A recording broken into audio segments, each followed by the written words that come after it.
Hello बच्चों, chemistry class में आपका स्वागत है। आज मैं आपके लिए जो टॉपिक स्टार्ट कर रहा हूं और ये टॉपिक है dissociation constant of weak base KB. Okay, तो देखो बच्चों, जो वीक बेसिस होते हैं वो एक्वस मीडियम में पार्शियली डिसोसिएटेड रहते हैं। मीन्स इनके एक्वस सॉल्यूशन में एक आयनिक इक्विलिब्रियम अटेन रहता है। तो इस इक्विलिब्रियम स्टेट में वीक बेस के डिसोसिएशन से बनने वाले आयंस, उनके मोलर कॉन्सेंट्रेशन और जो वीक बेस के अनडिसोसिएटेड मॉलिक्यूल्स हैं उनके मोलर कॉन्सेंट्रेशन, इनका रेशो लिया जाए तो जो रेशो वैल्यू आती है वही क्या कहलाता है, वीक बेस का डिसोसिएशन कांस्टेंट। समझ गए बच्चों कि एक वीक बेस के डिसोसिएशन से जो आयंस बनते हैं उनका मोलर कॉन्सेंट्रेशन और जो वीक बेस के अनडिसोसिएटेड मॉलिक्यूल्स हैं उनका मोलर कॉन्सेंट्रेशन, इनका रेशियो लिया जाए तो जो रेशियो की न्यूमेरिकल वैल्यू आती है उसे ही क्या बोला जाता है, वीक बेस का डिसोसिएशन कांस्टेंट। ओके, हम इसको इस तरह समझते हैं कि सपोज हमारे पास एक वीक बेस है BOH। ये क्या है, एक वीक बेस। ओके, इसका डिसोसिएशन हुआ B plus and OH minus और इसमें एक आयनिक इक्विलिब्रियम एस्टेब्लिश है। तो यहाँ पर ये है वीक बेस के डिसोसिएशन से बनने वाले आयंस और ये है अनडिसोसिएटेड मॉलिक्यूल। तो Kb इज इक्वल टू क्या लिखेंगे बच्चों हम, B प्लस इसका मोलर कॉन्सेंट्रेशन, OH इसकी मोलर कॉन्सेंट्रेशन अपॉन BOH की मोलर कॉन्सेंट्रेशन। तो यहाँ पर ये है डिसोसिएशन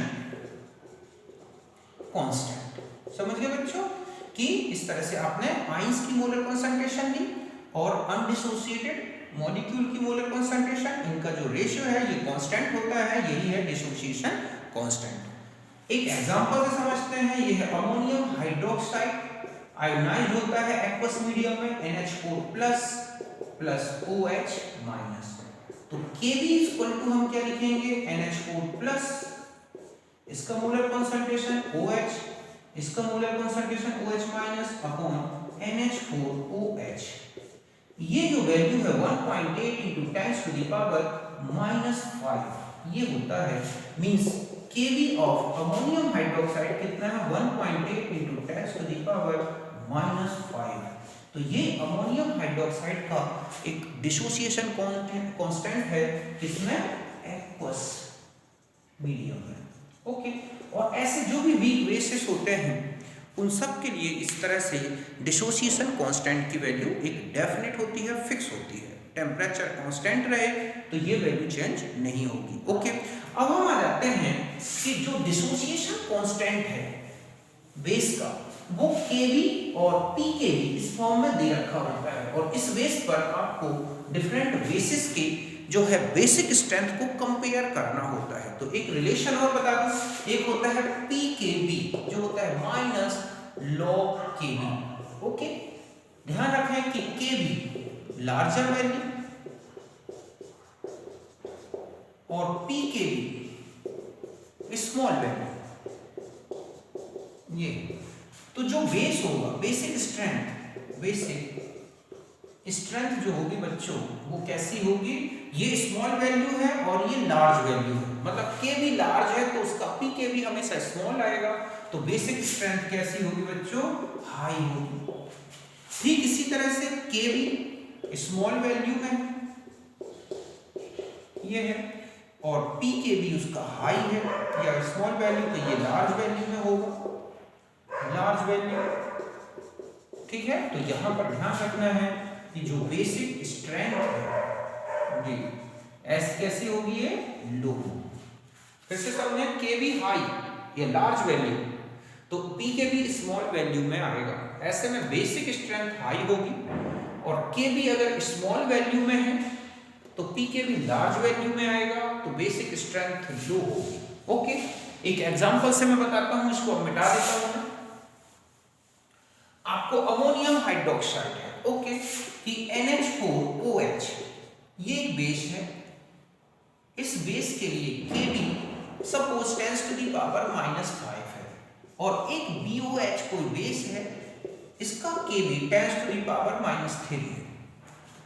तो इसका pKb आप कैलकुलेट करोगे तो क्या आएगा बच्चों, log 10 to the power -5 means pKb is equal to कितना आ जाएगा 5। ये तो आप देख रहे हैं कि pKb ये कितना है 3, सॉरी 10 to the power -5, तो pKb आ गया 5।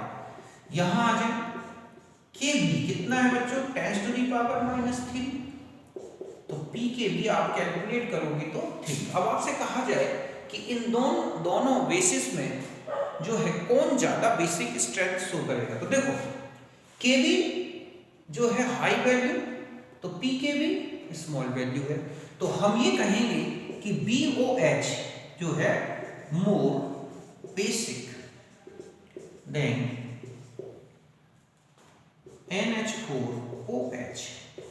तो इस तरह से आपको kb की वैल्यू जो है दे रखी हो क्वेश्चन में, तो डिफरेंट बेसिस के लिए kb की वैल्यूज को कंपेयर करें।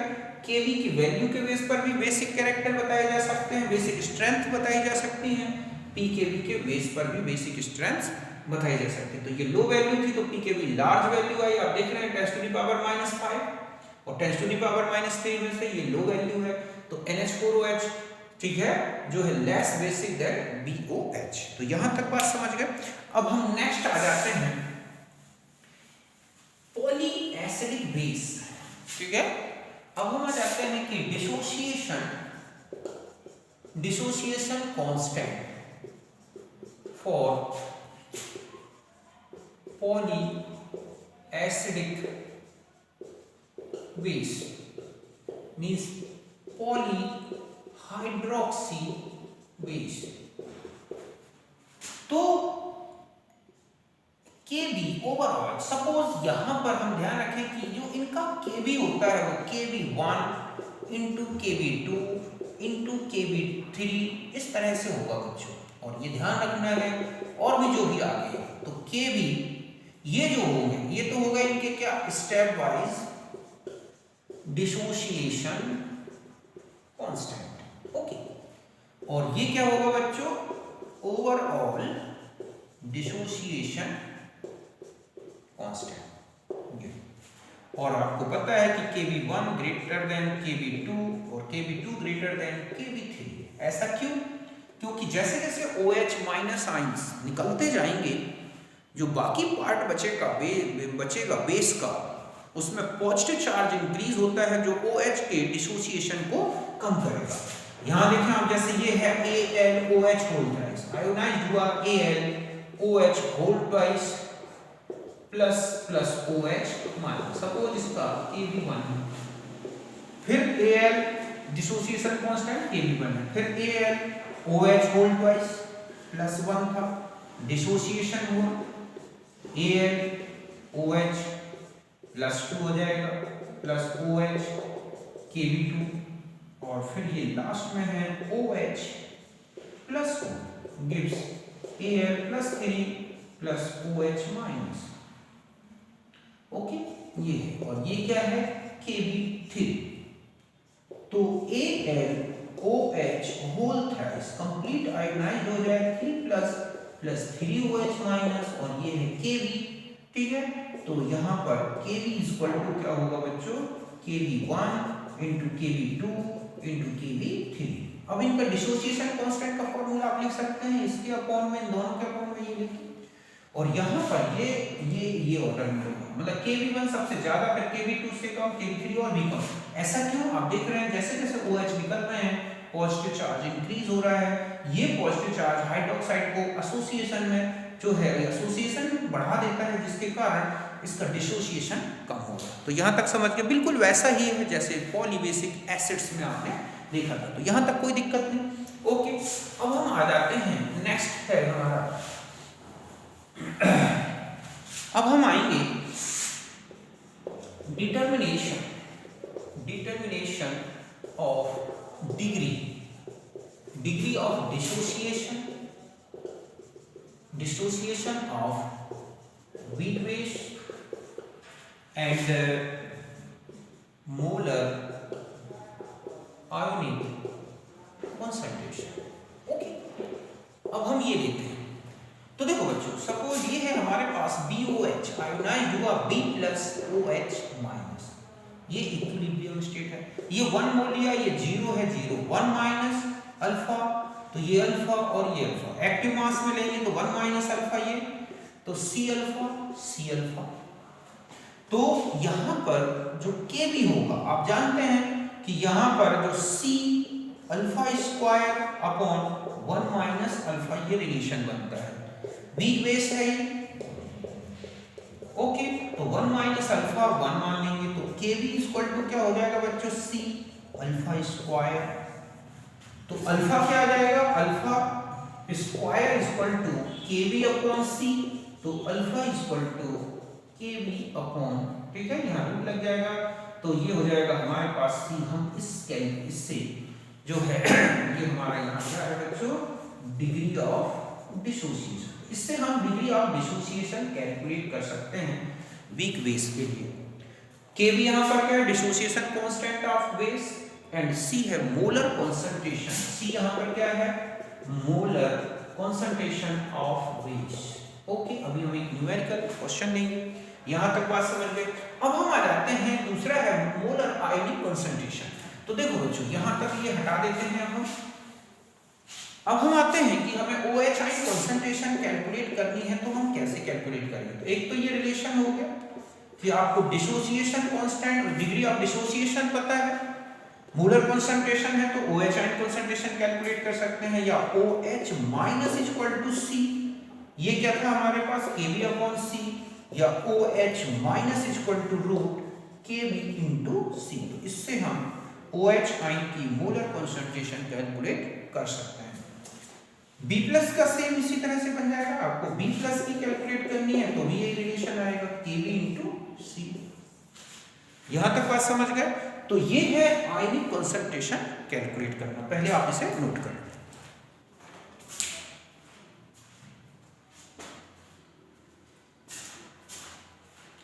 अब देखो बच्चों, अब हम आ जाते हैं OH ion concentration different natures of solutions, ठीक है। यहां पर हम ये लेते हैं डिटर्मिनेशन, ये पहले भी एक क्वेश्चन बता दूं, सपोज 0.001 मोलर NH4OH, ये है KB, या KB है इसका 10⁻⁻⁵, ठीक है। Calculate OH minus ion concentration and alpha and H plus concentration. Okay, तो सबसे फर्स्ट आते हैं हम OH या अल्फा की वैल्यू कैलकुलेट कर रहे हैं, alpha equal to root KB upon C। KB आप देख रहे हैं 10⁻⁵, C है 10⁻⁻3, अल्फा हो जाएगा हमारे पास 10⁻⁻5 अपॉन 10⁻⁻3। तो अल्फा क्या आ जाएगा बच्चों, 10⁻⁻2 या 10⁻⁻1 अल्फा परसेंटेज में, तो ये है 10%। यहां तक समझ गए आप। इस तरह से आप अल्फा कैलकुलेट कर सकते हैं। अब हम आते हैं यहाँ पर OH आयन कॉन्सेंट्रेशन कितनी होगी, तो OH माइनस, तो ये फॉर्मूला होता है KB इंटू C। ओके, 10⁻⁻5, 10⁻⁻3, 10⁻⁻8 और 10⁻⁻4 मोल पर लीटर, या ये फॉर्मूला भी लगा सकते हैं आप C अल्फा।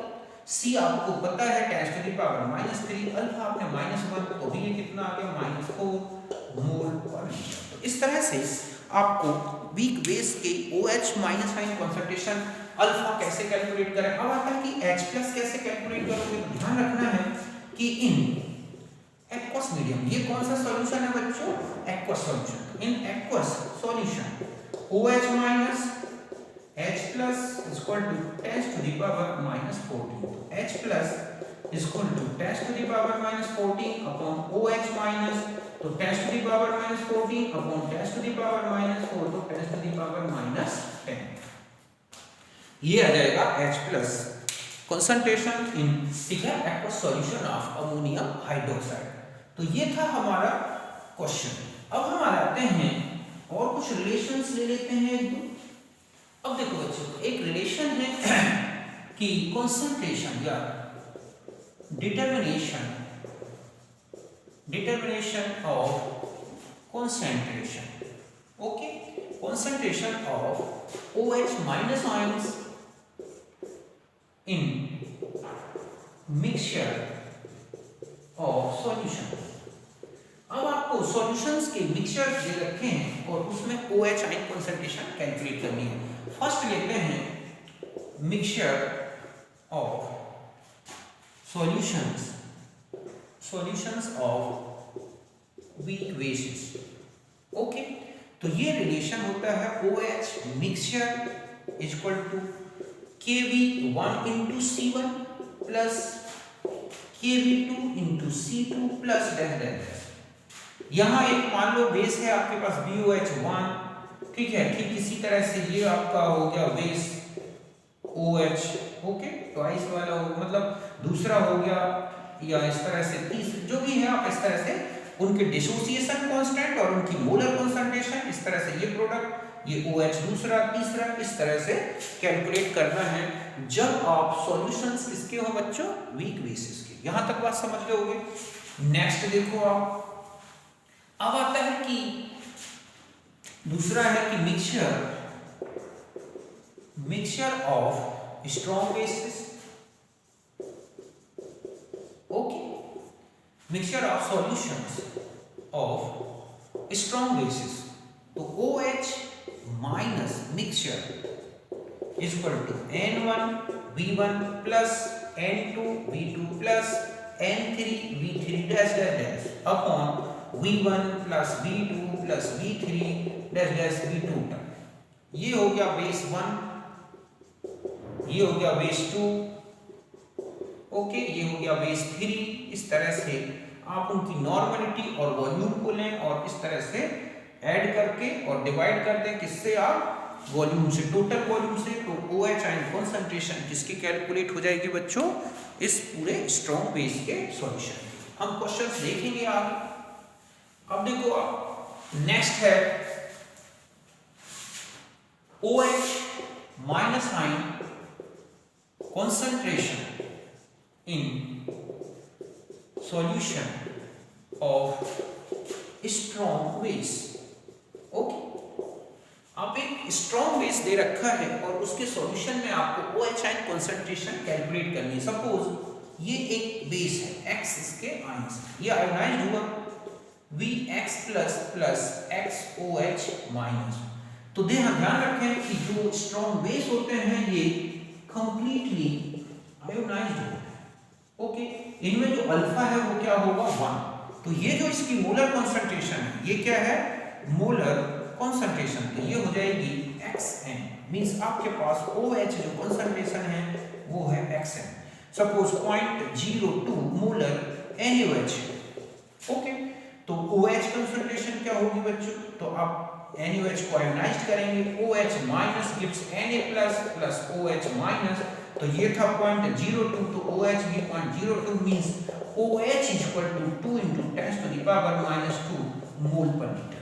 तो स्ट्रॉन्ग बेस है, तो आपको बस ये ध्यान रखना है। ठीक इसी तरह से एक एग्जांपल है, suppose CaOH whole twice gives, ये है Ca2 plus plus 2OH minus. आप इसकी कंसंट्रेशन है 0.01 m, तो OH की कंसंट्रेशन यहाँ कितनी हो जाएगी बच्चों, 2 into 0.01 मींस यहाँ पर हम लेंगे OH ion concentration 2 into 10 to the power -2 mole per litre. तो स्ट्रॉन्ग बेस है तो सीधा है कि आपको बेस की स्टोइकियोमेट्री देख के और बेस का जो भी मोलर कंसंट्रेशन है उसके स्टोइकियोमेट्रिक कोफिशिएंट से मल्टीप्लाई कर दें तो OH की क्या आ जाएगी, कंसंट्रेशन। तो यहां तक बात समझ में आ गई होगी। नेक्स्ट आ जाते हैं कि concentration of OH in mixture of strong base and weak base। अब strong base और weak base को मिलाया गया हो तो ध्यान रखें कि strong base, suppose strong base, ठीक है, मोलर कॉन्सेंट्रेशन ये है मान लो C1 और जो weak base है ओके इसकी मोलर कंसंट्रेशन है C2, तो OH माइनस आपको C2 सॉरी किसके बराबर लेनी है, C1। जब ये ध्यान रखें कि C1 अप्रोक्सीमेट C2 जैसा ही हो मतलब है कि स्ट्रॉन्ग बेस की कंसंट्रेशन अगर C1 है और वीक बेस की कंसंट्रेशन C2 है और दोनों को मिक्स कर दिया गया है, तो मिक्सचर में जो OH आयन कंसंट्रेशन है वो किसके बेस पर लेंगे आप? C1। तो यहाँ पर स्ट्रॉन्ग बेस मोलर कंसंट्रेशन ध्यान इस तरह से ले लें, मोलर कंसंट्रेशन ऑफ यहाँ ले लें ऑफ OH ये है C1 और वीक बेस ठीक है weak base molar concentration of OH है C2 sorry.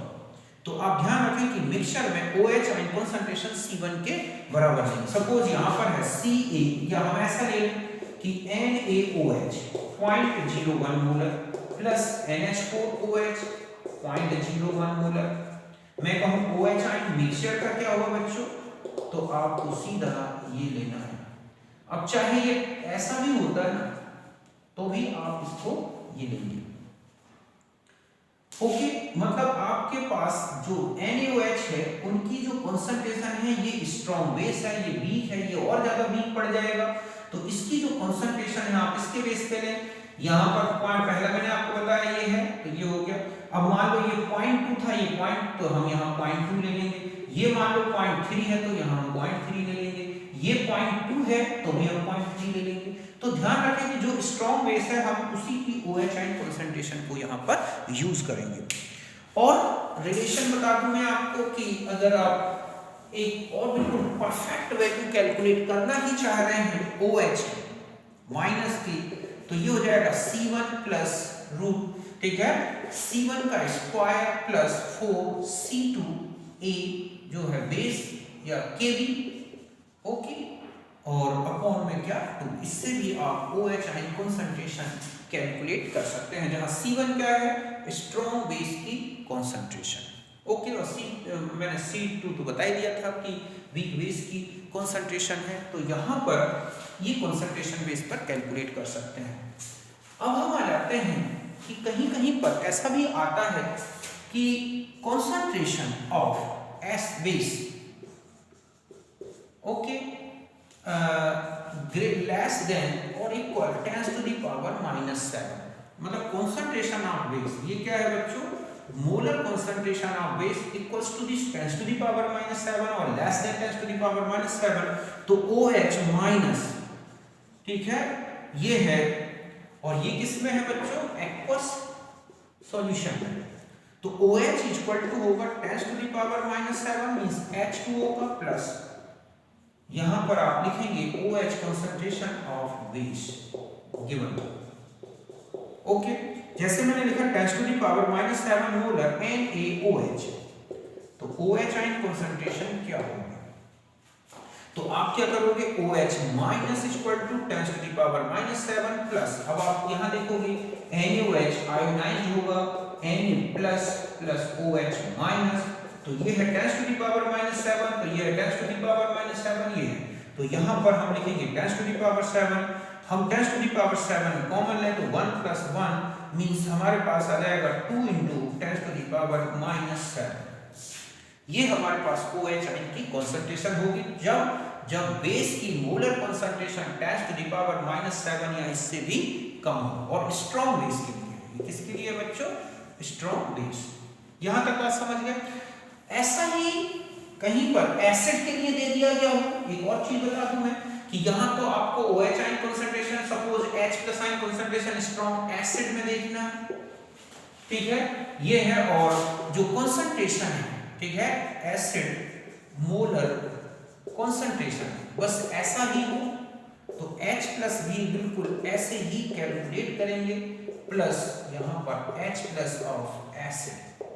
Suppose 10⁻⁻m molar HCl, मैं कहूँ H+ क्या होगा इसमें, तो आप लिखेंगे H+ equal to 10⁻⁷ plus HCl ionized होगा, H+ प्लस Cl माइनस, तो यहाँ पर ये 10⁻⁸ है, तो ये भी कितना हो गया 8, तो यहाँ लिखेंगे हम 10⁻⁸, ओके।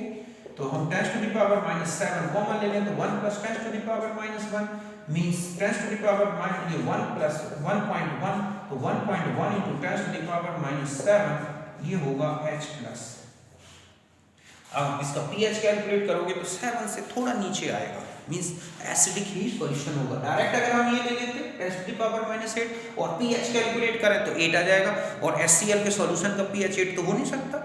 तो इस तरह से चाहे एसिड हो या बेस, अगर इनकी कॉन्सेंट्रेशन H प्लस की या OH की इस तरह से 10⁻⁷ या इससे कम हो जाए तो ध्यान रखना है आपको कि वहां पर H प्लस या OH की कॉन्सेंट्रेशन कैलकुलेट करने के लिए हमें वाटर के H प्लस या OH को निग्लेजिबल नहीं करना, उनको ऐड करके फिर कैलकुलेट करोगे।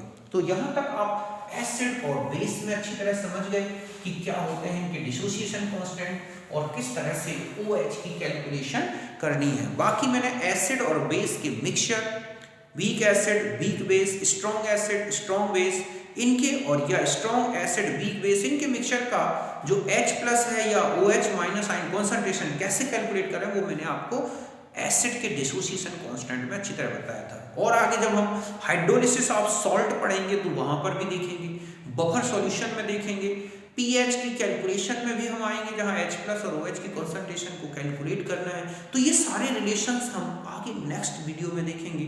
अभी मैंने एक सिंपल ही बताया आपको कि H प्लस और OH की मोलर कॉन्सेंट्रेशन को आप कैसे कैलकुलेट करें। ओके, तो यहाँ तक आप समझ गए होंगे।